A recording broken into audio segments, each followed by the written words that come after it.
To remain updated with the latest business news, click on the bell icon. Hello and welcome. You're with me, Aabha Bakaya, here on Know Your Company.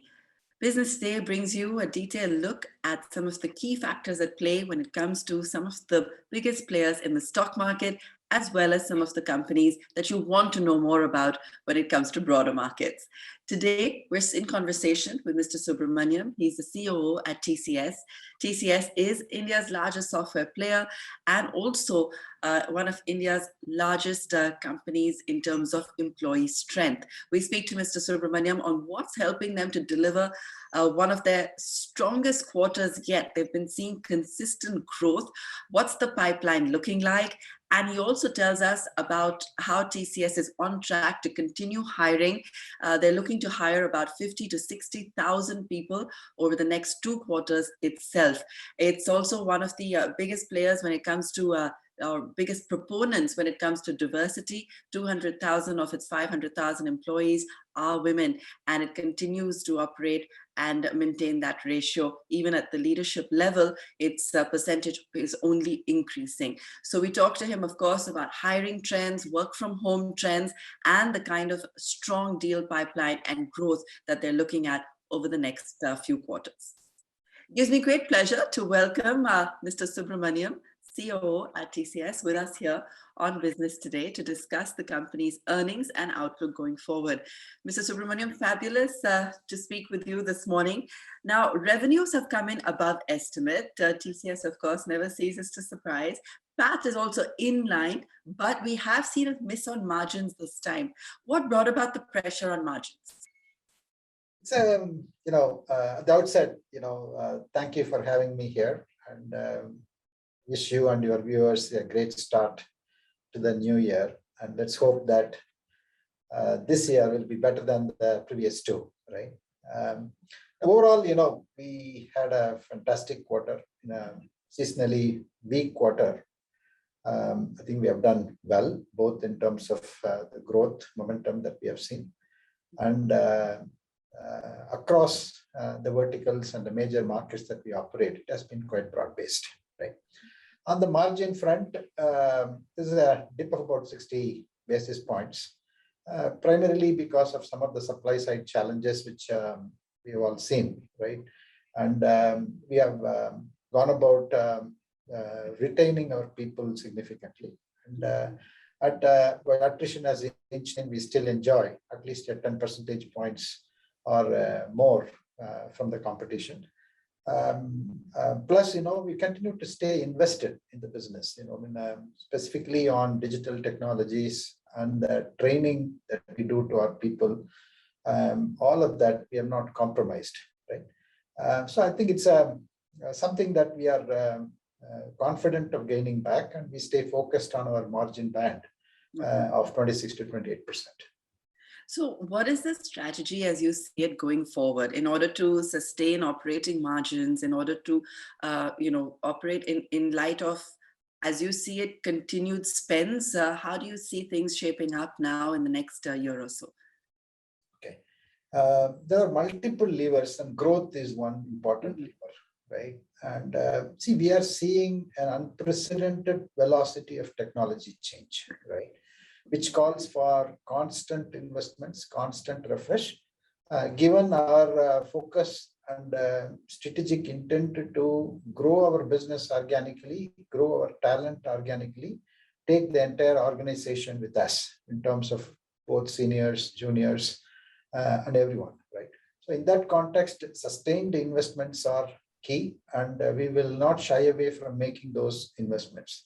This is not to say that we are not going to acquire or we are not going to make inorganic moves in the future. But, at this point in time, I think we are happy with the current momentum that we are having, current set of deals that we are seeing in the market, and how much deal that we have won in the last few quarters, and overall pipeline looks good. So growth is going to be one important lever. And efficiency and innovation is the other two levers which we are employing all of them. And as we move forward, I think some of the initiatives that we have taken, whether it is on the cloud side or intelligence side or machine first side, All of them are expected to kick in, and that should contribute handsomely to the margin. Okay. All right. There has been revenue a surprise across some pockets. BFSI was up 17.9%, retail 20.4%, manufacturing 18.3%, and healthcare 16.3%. What does the trend look like now for the coming quarters? I think the momentum is on our side, and if you look at the 9 months to 9 months basis, this particular calendar year of 9 months, when you compare to the previous 9 months, we have grown our business by 17.5%, close to. So I think all these verticals, we are doing good, and we are seeing that they're all investing in digital, they're all investing in growth projects. As we called out some time back, the way that this particular cycle of technology investments, we see it to be a multi-cycle, multi-year investment that's going to happen. And we have spelled it out in terms of what we call as Horizon 1, which is happening here and now, and some of the Horizon 2 and Horizon 3 initiatives, which is going to be by leveraging the cloud native features, computing on the edge, incorporating technologies like augmented reality, virtual reality, and the role of 5G and the 6G technologies into this whole thing. All that is going to play a major Horizon 2 and Horizon 3 initiatives, right? So as we see it, I think we are well positioned. We are well positioned for the Horizon 1. At the same time, we are investing to create the competencies, capabilities, frameworks, tool sets, etc., for the Horizon 2 opportunities and Horizon 3 opportunities. So I think, the future looks brighter. Okay, so let's talk about attrition. IT services attrition was 15.3%, 11.9% in Q2 FY22. And though these are better than your nearest competitor, Infy's 25.5%, do you see higher attrition leading to, of course, a higher employee acquisition cost? You've already kind of touched upon it, but is this going to continue to be a pay point? I don't think it will be a pain point per se, because see, we have as a strategy focused on creating our talent organically. So there is a huge amount of lateral and as well as freshers we induct into the organization every year, right? So in that context, I think our hiring engine works good, and we continue to induct a lot of fresh talent from the education institutions and universities in India and abroad. That is the first point. The second thing is it going to, while there are indications that, it's kind of plateauing and the supply situation should ease, the market demand will also probably ease. But I would like to be pessimistic about it rather than very optimistic about it, at least for our internal planning purposes, right? So I think, my own hunch is given the demand environment, we are likely to see this continue for the next 2 or 3 quarters. And internally, we are making our plans to hire a lot more at the entry level. Given that we have a very good pyramid, very good set of experienced homegrown TCS leadership, which will be able to induct the freshers, train them, and then construct a team that is fit for purpose. And our audience, of course, is very interested in that, Mr. Subramaniam. So when you're talking about hiring, and I know that we see updates through the year, but what's the kind of hiring that you're looking at? You said freshers, but the kind of numbers and the kind of opportunity perhaps that people can look at TCS. See, it'll be certainly much higher than what we have been doing so far, right? I think, I won't be surprised if we hire another about 50,000-60,000 in the coming next 2 quarters, right? Okay. Okay. So I think that's the kind of demand that we see, that the kind of opportunities that we see. And anyway, when all the people who are going to be coming out of the universities for whom we have already offered, close to about 30,000 to 35,000 of them will join as well in the coming year, right? Okay. Awesome. When it comes to the digital space, what's the growth that you're seeing there? How much is it of the total pie? What's the outlook on that front? I always took a stance that it's very difficult to split what is digital and non-digital, because at some point in time, I said that everything that we do is going to have some component of digital. And we don't want to split what is digital, what is non-digital, but a significant portion of what we deliver today employ digital technologies. There is a cloud element in every program that we do, right? There is an automation element in every program that we do. There is an experience element and a design element in every program that we do. There is an automation and intelligence and analytics element in every program that we do. So it's a combination of cloud, analytics, intelligence, coupled with agile way of execution, building microservices by which people are able to extend the organizational capabilities and be part of an ecosystem or anchor an ecosystem. All that is happening, everything that we do today to our customers. Even in the traditional areas of customers, traditional areas of business that we do, this is the game, right?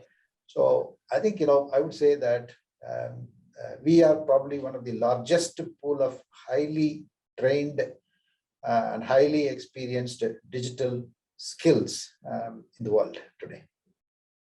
Okay.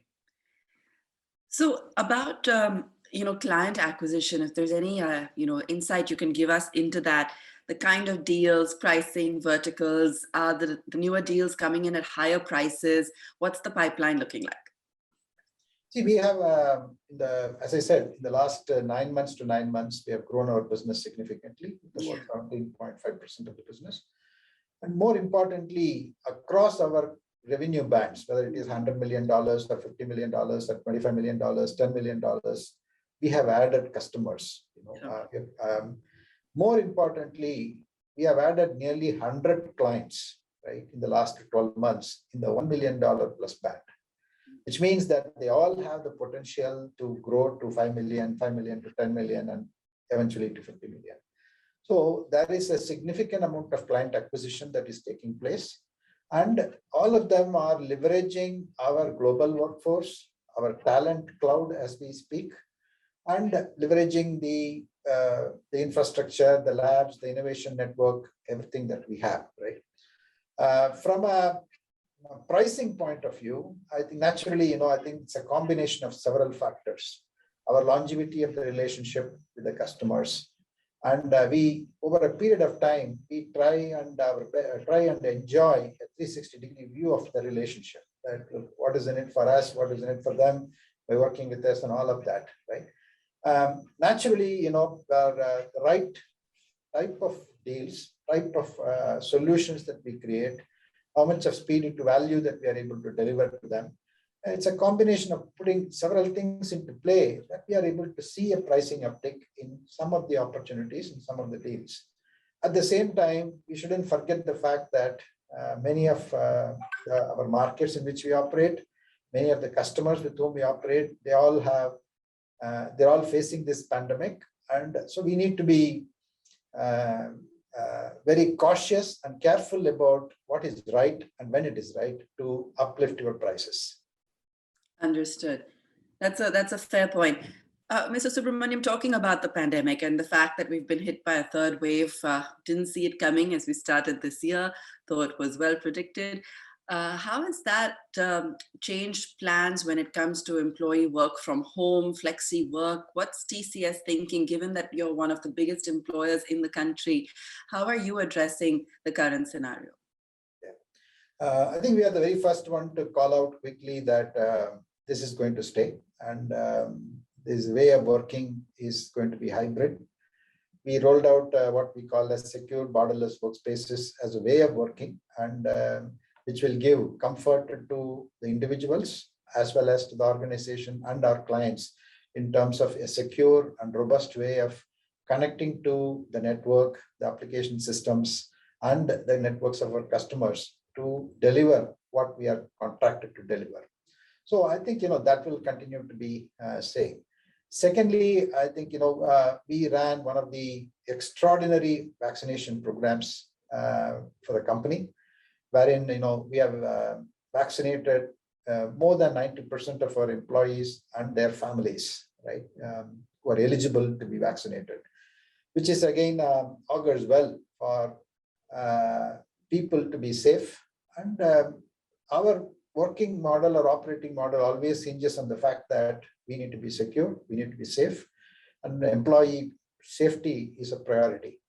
Having said that, we also put an operating model which we said 25 by 25, which means that it's enough if you have 25% of the people at any point in time work from office in order that the remaining 75% to be more than 100% productive, right? So I think we are staying committed to that operating model. As we speak, a number of our employees are coming and operating from our office, especially the leadership team. We are encouraging them to come. We have given them the flexibility when they want to come to office, how they want to operate, etc. Important thing is that define the business continuity plan, work with their customers to see how they want to operationalize this 25 by 25 operating model. Some may come 70% to office and then eventually taper down to 25%. Or some may actually say that, no, I don't want to even go there. I want to straight away start with 25%, given that I'm already 5%, right? So the flexibility is there, but the second level of leadership and the account managers are working closely with our customers in defining the operating model and rolling this out. Okay, fair enough. You've also, of course, spoken a lot about diversity, and I just want to touch upon that since we've talked about hiring and work from home. TCS has also been a proponent of hiring with diversity in mind. Anything you'd like to say on that before we wind up today? Absolutely. I think inclusivity and diversity is an important element because in my 40 years of career in the industry, I've always seen a diverse team, a heterogeneous team with the experienced, with the youngsters, people from different cultures. When you put them together, innovation comes into play, right? So we are extremely happy with the diverse workforce that we have. We just crossed 200,000 employees of ours being women, right? So that's out of the 500,000 employees that we have, for little over 200,000 are women, which is a big milestone. Yes. And what is important is also to see that it's also growing at the leadership levels, right? 60 compared to 2016 to where we are today, the leadership level, the diversity has improved by about over 68%, right? Which is again good. And we see that more and more women and more, let's say, people from different cultures and different countries are taking leadership roles in TCS. And I think it augurs well for our future. And we hope that this trend continues. And we would really like to see some of those women who have left the organization for parental duties. Typically that happens more in India, I guess, right? We would like to have them back as well. We launched a typical program to hire them back if they choose to work, leveraging our secure borderless workspaces. And we are seeing some encouraging results on all that front. All right, fantastic. Mr. Subramaniam, thank you so much for joining us and taking us through some of the key drivers at TCS this quarter. Thank you very much. If you like the video, do like, comment, share and subscribe.